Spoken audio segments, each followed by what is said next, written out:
சுவிசேஷம் 14:27. இயேசு சீஷர்களை பார்த்து சொல்லுகிறார், சமாதானத்தை உங்களுக்கு வைத்து போகிறேன், என்னுடைய சமாதானத்தையே உங்களுக்கு கொடுக்கிறேன். உலகம் கொடுக்கிற பிரகாரம் நான் உங்களுக்கு கொடுக்கிறது இல்லை. உங்கள் இருதயம் கலங்காமலும் பயப்படாமலும் இருப்பதாக என்று கர்த்தர் சொல்லுகிறார். சில நேரங்களிலே உலகத்தில் இருக்கிறவர்களை பார்க்கும் பொழுது நம்ம காட்டிலும் அவங்க ரொம்ப சந்தோஷமா இருக்கிறதை போல நம்மாலே பார்க்க முடியும். நம்ம காட்டிலும் அவங்க ரொம்ப ஜாலியா இருக்கிறதை போல நம்ம பார்க்க முடியும். அவங்க சந்தோஷம் சமாதானம் பார்த்தா நம்மளுக்கே யோசனை வரும், என்னடா இது அவங்களாம் இப்படி இருக்கிறாங்க, நம்மளாலே இருக்க முடியலையே என்ற யோசனை வரும். ஆனால் அவர்களுடைய சந்தோஷம், அவர்களுடைய சமாதானத்திற்கு ஒரு காரணம் இருக்கிறது. என்னன்னா, சொன்னது போல படம் பார்க்கணும், இல்லை சீரியல் பார்க்கணும், இல்லை கேம் விளாடணும், ஏதோ ஒன்று இருந்தால்தான் சந்தோஷம். அது முடிந்து போயிட்டு இருந்தா அவங்க சந்தோஷம் என்ன ஆகிடும், முடிந்து போயிடும். ஆனால் தேவ பிள்ளைகளுக்கு தேவன் கொடுத்திருக்கிற சந்தோஷம் சமாதானம் எப்படிப்பட்டது என்றால், அக்கினி சூளையிலே அவர்களை தூக்கி போட்டாலும் அங்கேயும் நடனம் ஆடக்கூடியவர்களாயிருப்பார். சிங்க கெபிலே அவர்களை போட்டாலும் அங்கேயும் தேவனை மகிமைப்படுத்துகிறவர்களாக இருப்பாங்க. நிலவரம் எப்படி இருந்தாலும் சரி, அவர்களுக்கு என்று ஒரு பொருள் தேவையில்லை, அவர்களுக்கு என்று ஒரு நிகழ்வு தேவையில்லை. அவர்கள் இருக்கிற இடத்திலேயே அவர்கள் சந்தோஷமாய் இருக்க முடியும். காரணம் வேதம் சொல்லுகிறது, தேவன் சொல்லுகிறார், என் சமாதானத்தை உங்களுக்கு வைத்து போகிறேன், என்னுடைய சமாதானத்தையே உங்களுக்கு கொடுக்கிறேன். உலகம் கொடுக்கிற பிரகாரம் அல்ல, என்னுடைய சமாதானத்தை உங்களுக்கு கொடுக்கிறேன். கலங்காமலும் பயப்படாமலும் இருங்க. அப்ப இந்த சமாதானம், இந்த சந்தோஷம் நமக்குரியதாய் மாற்ற வேண்டும் என்றால் 3 காரியங்கள் தேவன் நம்மிடத்தில் எதிர்பார்க்கிறார்.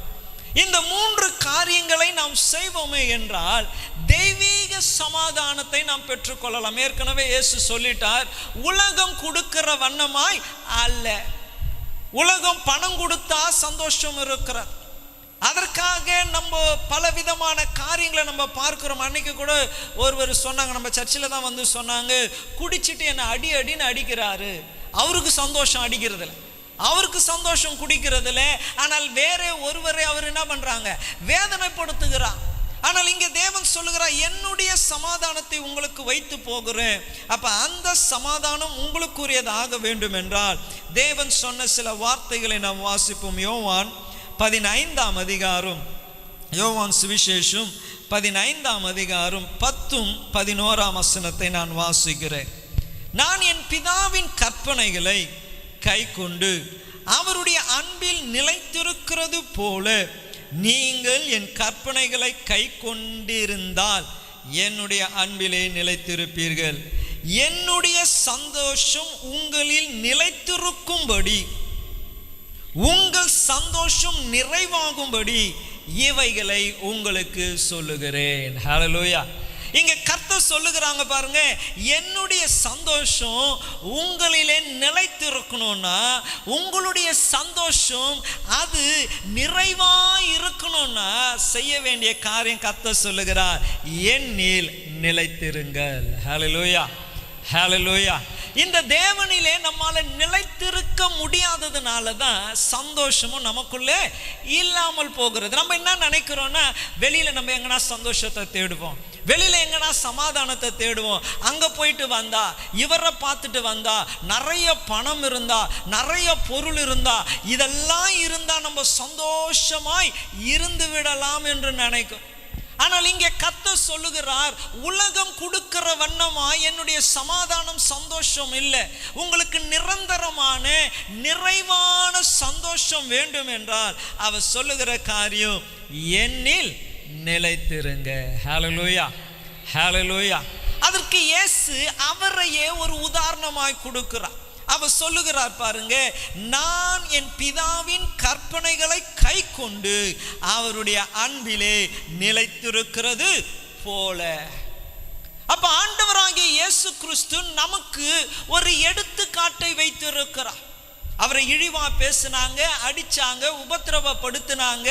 ஆனால் அவர் எல்லாவற்றையும் மறந்து சிலுவையிலே, பிதாவே இவர்கள் செய்கிறது என்னதென்று அறியாமல் செய்கிறார்கள், இவர்களை மன்னியும் என்று சொன்னார்.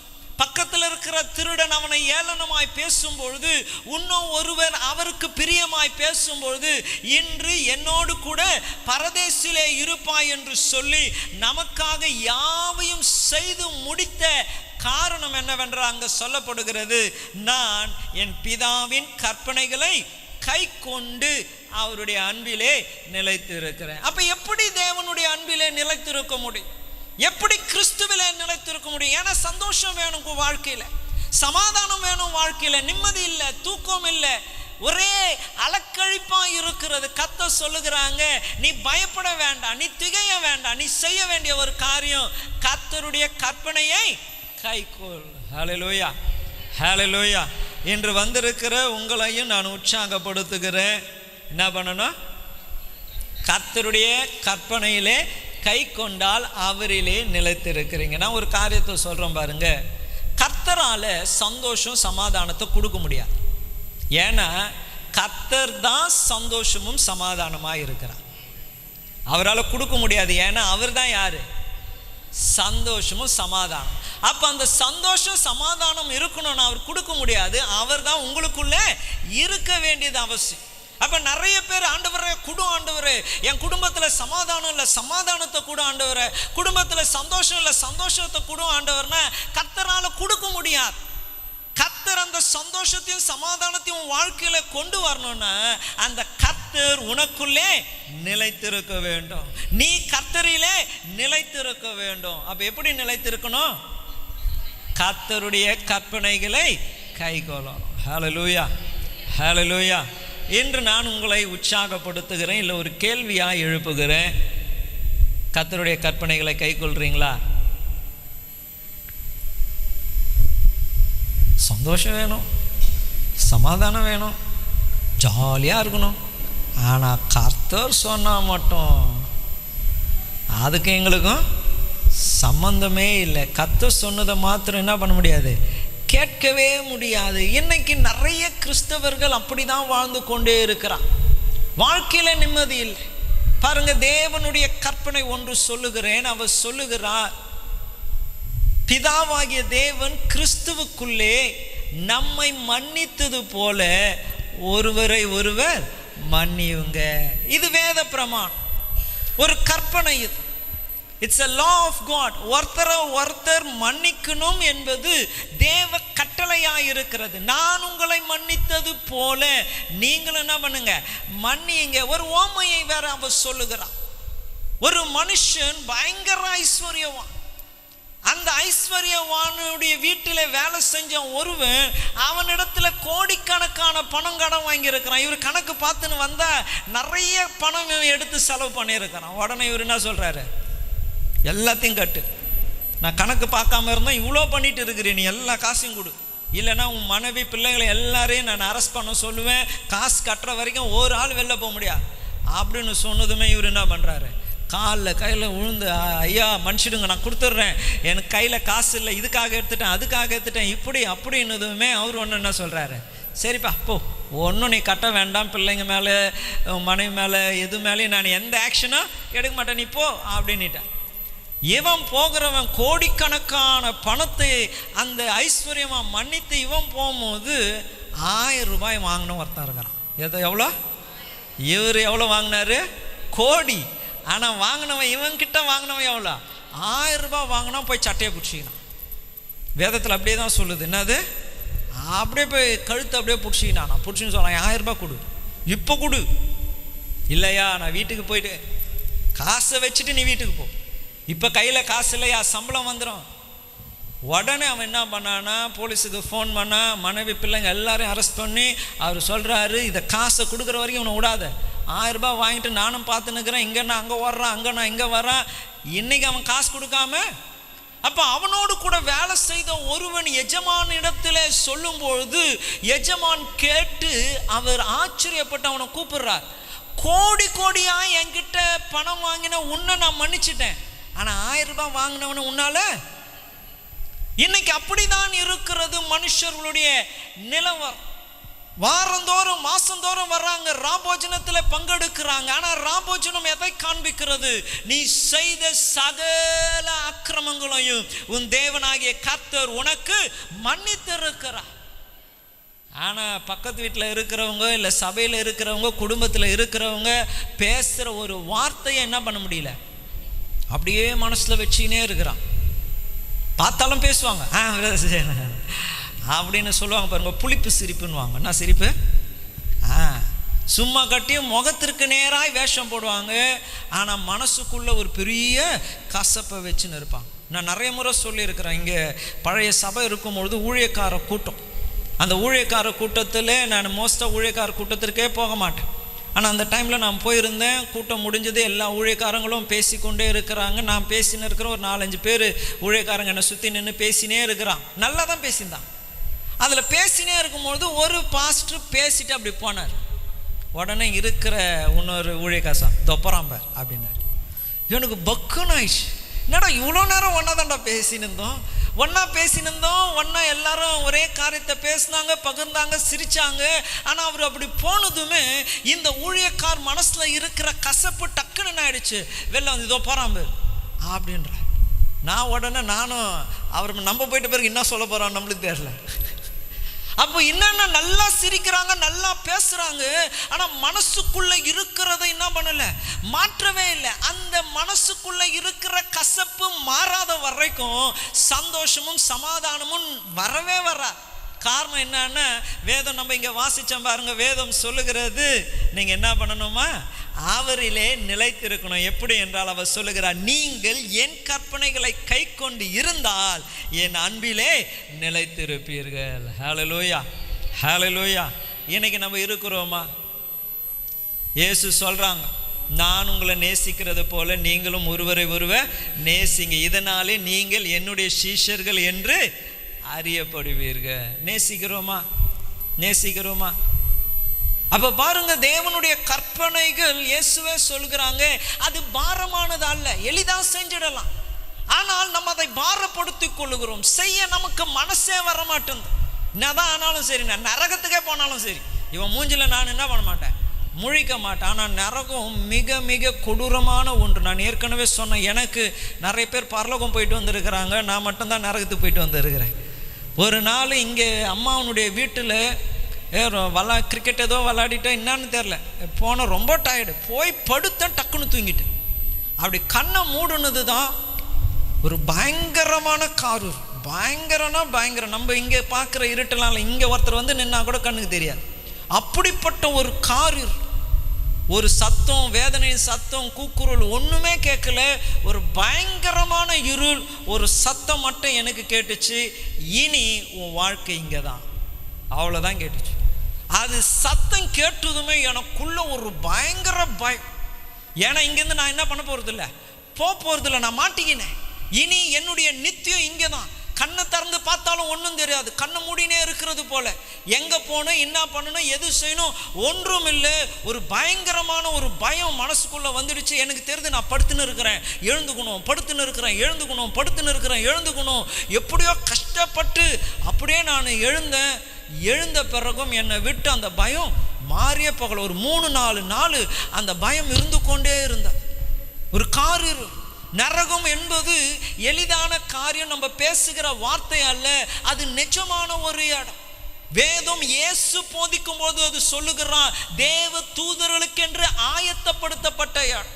தேவ தூதர்களிலும் நாம் சிறியவர்களாய் உண்டாக்கப்பட்டோம் என்று சங்கீதக்காரன் சொல்லுகிறான். அப்ப தேவ தூதர்களை வேதனைப்படுத்தணும்னா நரகம் எவ்வளவு கடினமாக இருக்கும்.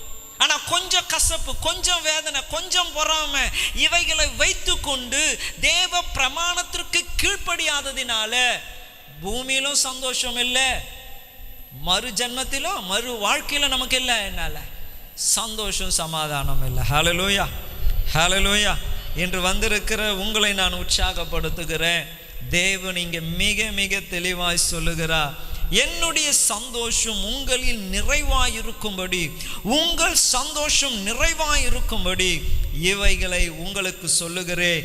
நீங்கள் என் கற்பனைகளை கை கொண்டிருந்தால் என்னுடைய அன்பிலே நிலைத்திருப்பீர்கள். ஹல்லேலூயா. இப்போ ஒருவேளை இன்னைக்கு மாலையிலே சந்தோஷம் இல்லை, சமாதானம் இல்லை, என் வாழ்க்கை ஏன் இப்படி இருக்குது, எல்லாரும் ஜாலியாக இருக்கிறத போல இருக்குது, மகிழ்ச்சியாக இருக்கிறத போல இருக்குது, எனக்கு ஒன்றுமே இல்லையே என்று எண்ணி வந்திருப்பீர்கள் என்றால் இன்று நான் உங்களை உற்சாகப்படுத்துகிறேன். வேதத்தை ஆராயுங்க, உங்கள் உள்ளத்தை ஆராயுங்க. எந்த இடத்திலே தேவ கற்பனைக்கு நீங்கள் கீழ்ப்படியல என்று பார்த்து அதற்கு கீழ்ப்படிய உங்களை ஒப்பு கொடுப்பீர்கள் என்றால் புத்திக்கு எட்டாத தேவ சமாதானத்தினால் அவர் உங்கள் உள்ளத்தை நிரப்ப வல்லவராயிருக்கிறார். ஹல்லேலூயா, ஹல்லேலூயா, ஹல்லேலூயா.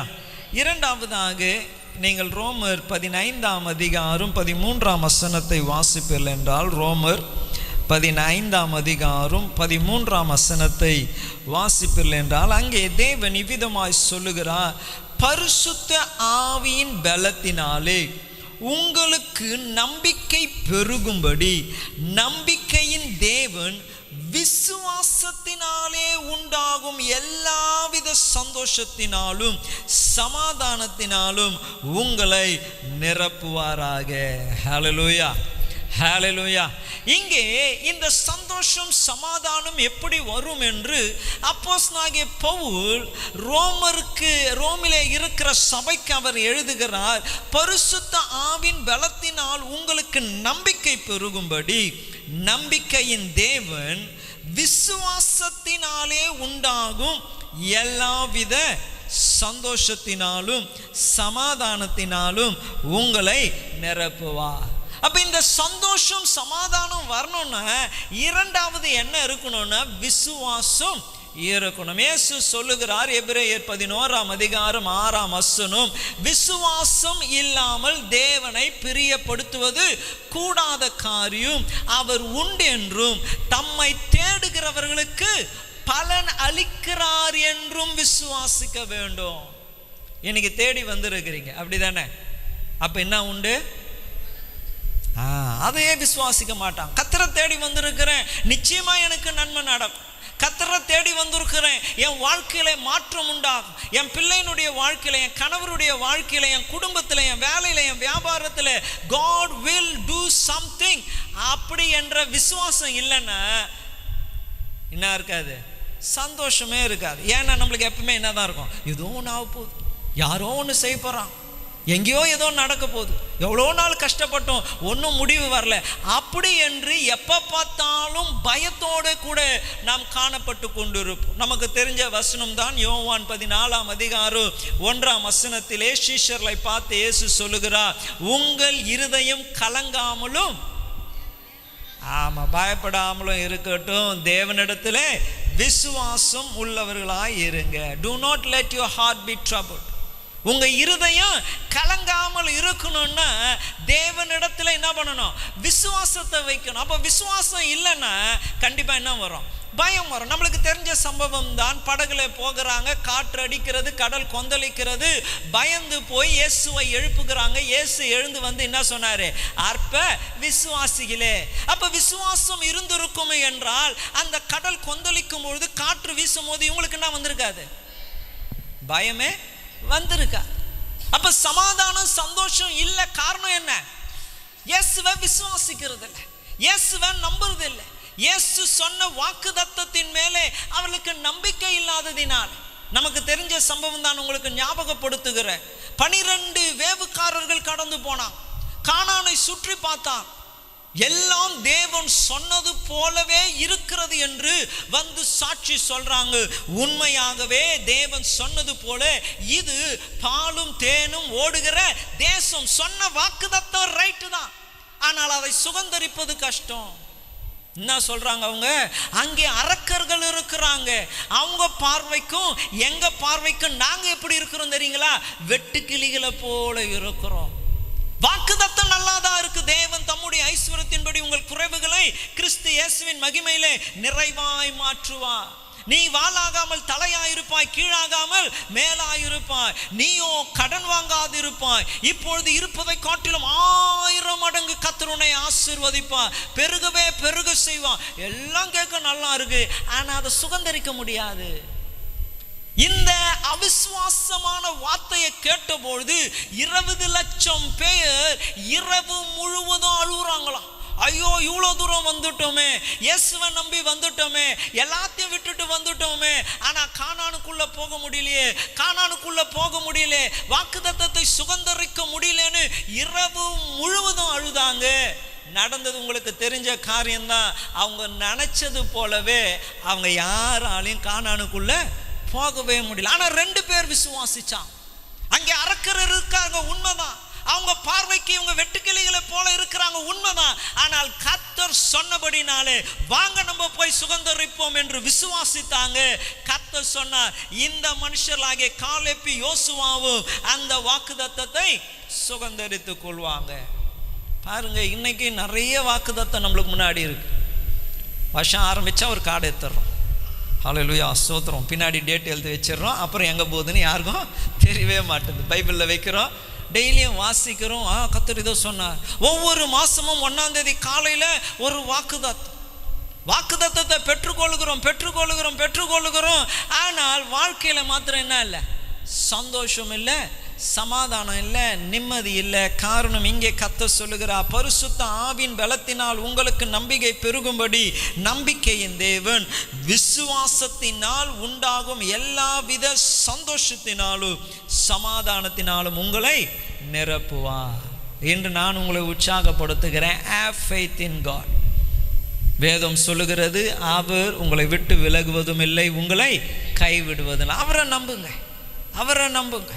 ஒன்றுமே இல்லாமல் ஒரு கோலோடு கூட யாக்கோபு போகிறான். ஒன்றுமே இல்லை, அவங்க இல்லை, ஒன்றுமே இல்லை. நைட்டு கர்த்தர் அவனுக்கு தரிசனமாகி சொல்லுகிறாங்க, நான் உங்கள் முற்பிதாக்களுடைய தேவன், நான் உன்னை ஆசீர்வதிப்பேன், நான் சொன்னதை செய்யும் அளவு நான் உன்னை விட்டு விலகுவதும் இல்லை, உன்னை கைவிடுவதும் இல்லை, மறுபடியும் இதே தேசத்திற்கு உன்னை நான் கொண்டு வருவேன்.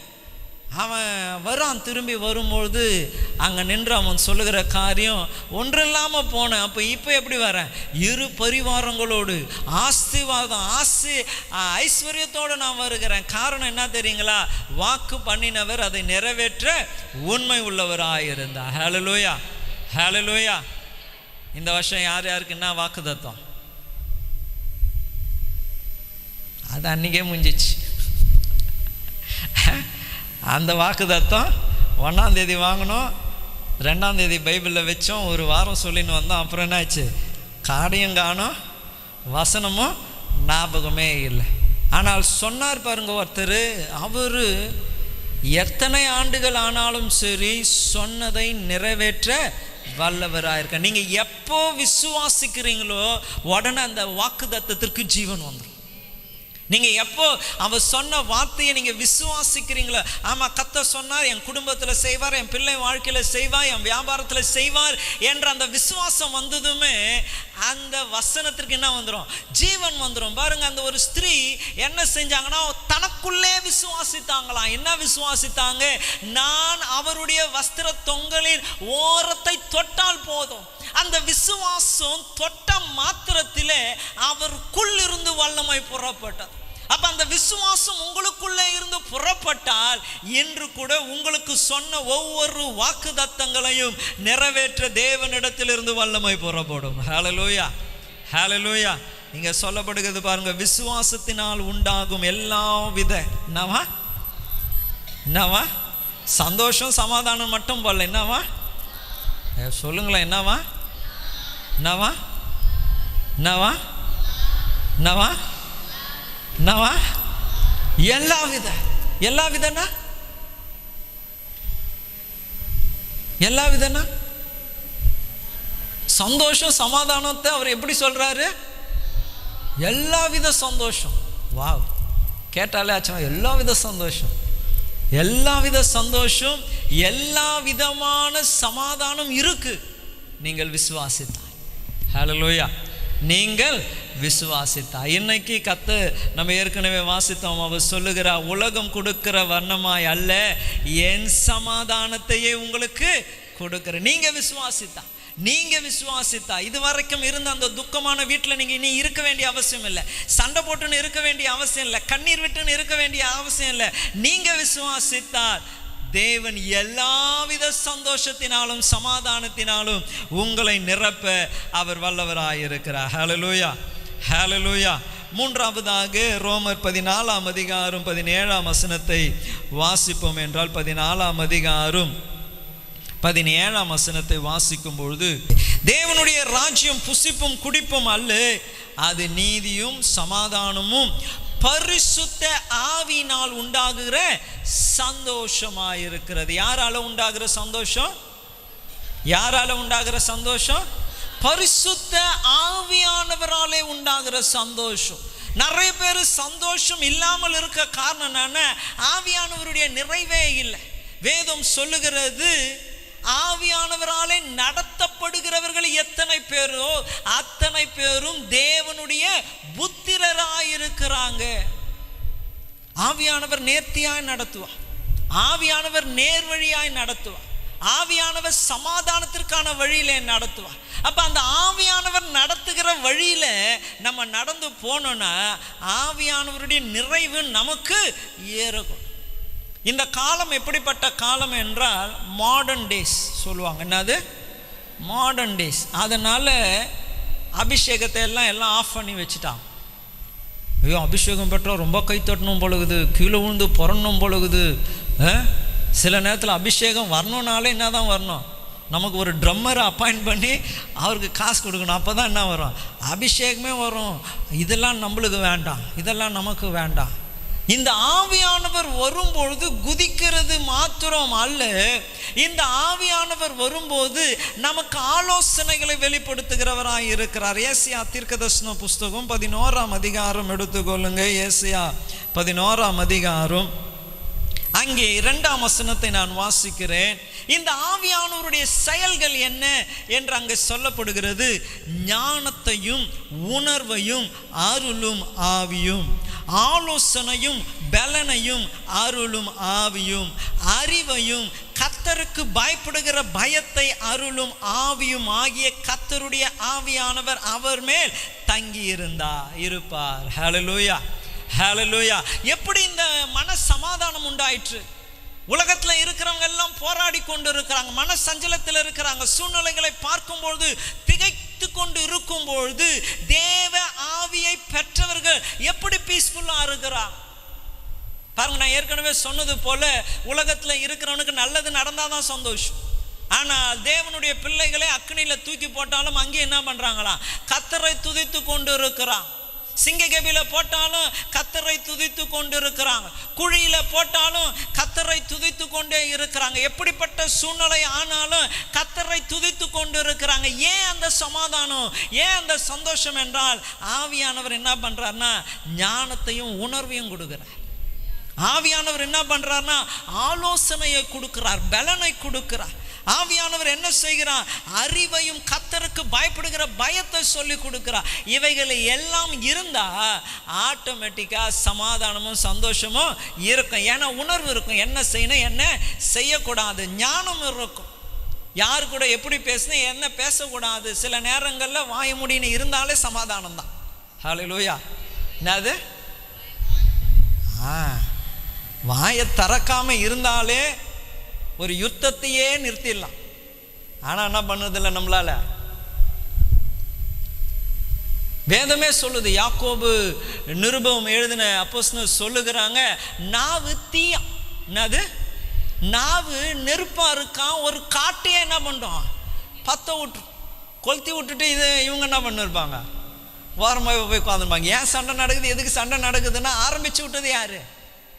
ஆனால் ஆவியானவர் இருந்தா நல்ல ஆலோசனைகளை கொடுப்பா. பக்தி விருத்தி பாருங்க, அங்க அழகா சொல்லப்படுது கர்த்தருக்கு பயப்படுகிற பயம்.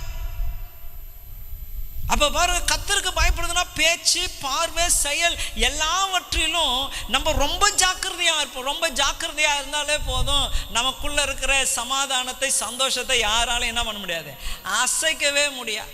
அப்ப இதெல்லாம் வேணும்னா ஆவியானவருடைய நிறைவு நமக்குள்ளே இருக்கணும்.